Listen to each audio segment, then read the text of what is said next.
What is it? Gujarati. Gujarati? Where is that from? India. India? How's it going? Hi, just my camera's on. Right now you're not free to leave. Okay, for investigation only. Stand up for me just so I can press you for weapons. हमेशा से मुसलमानों पर आरोप लगता रहा। आरोप क्या? आरोप ये भैया तुम तो गाय काटते हो, तुम बीफ खाते हो जानबूझकर।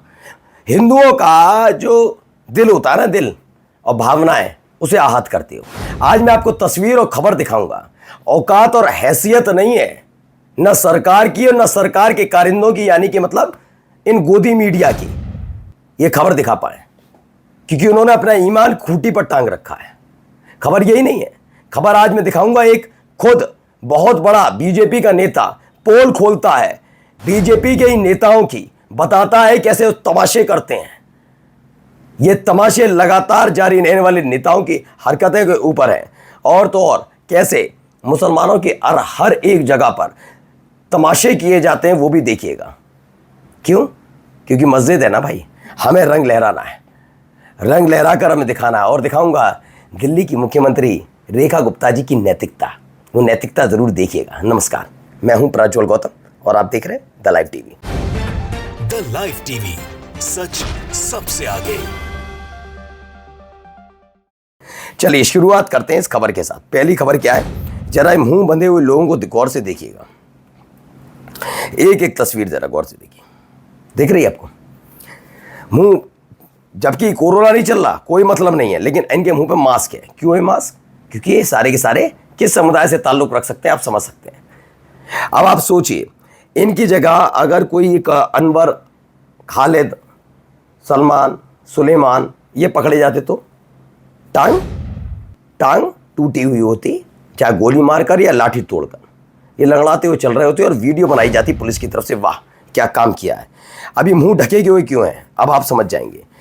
गाय माता को काटकर बाजार में बेचने वाले सबके सब हिंदू हैं, मुसलमान तो यूं ही बदनाम है। उत्तर प्रदेश के गौरक्षक कहां मर गया। औरैया पुलिस ने गोवंश चुराकर कटान को बेचने वाले 16 लोग पकड़े, 14 मृत, 48 जिंदा गोवंश मिले।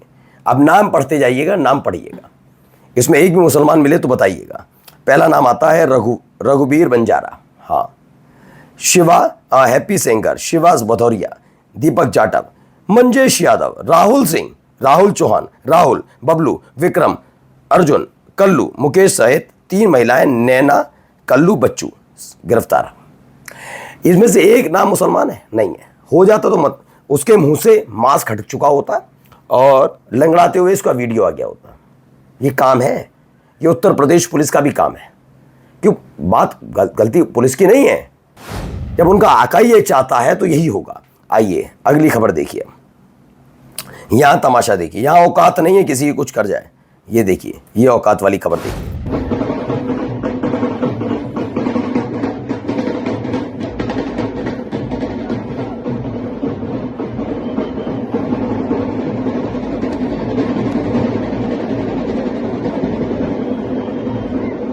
देख रहे हैं क्या हरकत हो रही है, हरकत नहीं समझे। गणेश विसर्जन का मौका था, मस्जिद के सामने निकल रही थी जुलूस, और अचानक से मस्जिद पर फेंकी जाने लगता है गुलाल। मस्जिद पर गुलाल फेंकने का मतलब क्या? किसने कहा? वो कहाँ गया, वो थे ना संभल वाले साहब अनुज चौधरी, क्या कह रहे थे? गुलाल पड़ जाए, आहत हो जाए तो शरीर काट लो। शर्म उस आदमी को तब भी नहीं आई थी, और अब देख लीजिए। मैं हमेशा इस बात का जिक्र इसलिए करता हूँ कि जब आप वर्दी पहनते हैं तो नैतिकता होनी चाहिए, लेकिन उस आदमी में नैतिकता 1% नहीं है, और तभी तो उसका प्रमोशन हो गया। और देखिए यहाँ पर क्या हो रहा है तमाशा। बताया गया गुजरात सूरत बारडोली 6 सितंबर गणेश विसर्जन जुलूस के दौरान तंबू से ढकी मीनार मस्जिद पर गुलाल फेंका गया। बताया जाता है कि हर साल इसी तरह मस्जिद पर गुलाल फेंकने की घटना दोहराई जाती है। हाँ, 2014 से यही हो रहा है। अब पढ़िए खबर क्या है। राजीव प्रताप रूडी ने कहा निशिकांत दुबे अहंकारी है, संसद पर नियंत्रण चाहता है, झूठी जानकारी फैलाता है। अब मैं नहीं कह रहा, मेरा चैनल नहीं कह रहा, उनका अपना बीजेपी के सांसद कह रहे हैं। और वाकई ऐसी चीज में ये पीएचडी धारक है निशिकांत दुबे, ये झूठा और मक्कार आदमी है। ये मैं नहीं कह रहा, भाई साहब कह रहे हैं। ये चाहता है कि इस आदमी की पे नजर पड़े और इसे मंत्री बनाया जाए, जबकि उस लायक है नहीं। ये लायक होता तो बात अलग, लायक नहीं उसके, लेकिन फिर भी इसे बनना है मंत्री। तो होता है। चलिए अब आइए मैडम जी को देखिए। ये मैडम जी की एक तस्वीर आई। मैडम जी मीटिंग ले रही है, लेकिन इनके बगल में जो बैठे हैं कौन है ये? ओहो, अचानक से कौन आया? कोई अधिकारी है क्या? नहीं, ये अधिकारी नहीं है। ये दिल्ली बीजेपी की सीएम रेखा गुप्ता है। इनके जस्ट बगल में इनका पति बैठा है। क्यों, किस हैसियत और औकात के साथ बैठा है? जवाब नहीं है। इनका दिल्ली सरकार में ना मंत्री है ना ही अधिक विधायक है, लेकिन बैठे इसलिए हैं कि ये रेखा गुप्ता के पति है। अब सभी को ज्ञात होना चाहिए, मनीष गुप्ता एक बिजनेसमैन है। ये वेयर हाउस स्पेयर पार्ट्स का बिजनेस करते हैं। कैसे लोग किस सरकारी मीटिंग का हिस्सा बन सकते हैं? बन सकते हैं भाई। सारी नैतिकता तो खूंटी पर टांग रखी इन लोगों ने। जब अमित शाह का बेटा जय शाह बिना कुछ किए बीसीसीआई और आईसीसी का अध्यक्ष बन सकता है, तो ये बन जाएगा, क्या दिक्कत है? तुम तो छोटे मुर्गे को पकड़ रहे हो, बड़े वाले को पकड़ो ना, बड़ा गुर्गा पकड़ो ना। जय शाह किस हैसियत और औकात से बना? उसके पास एक ही चीज है, उसका बाप इस देश का गृह मंत्री, और उसका बाप भी कैसे बना? आशीर्वाद तल्ले बना। क्या है हैसियत इन लोगों की?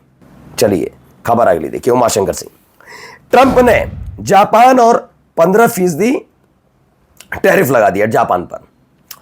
तो जापान के पीएम इशिबा शिरुगु ने नैतिक जिम्मेदारी लेते हुए इस्तीफा दे दिया। जापानी मीडिया, जापान का मीडिया का कहना है कि अमेरिका ने उन पर 15% और टैरिफ लगा दिया, इसलिए। हमारे यहाँ तो 50 लग चुका है।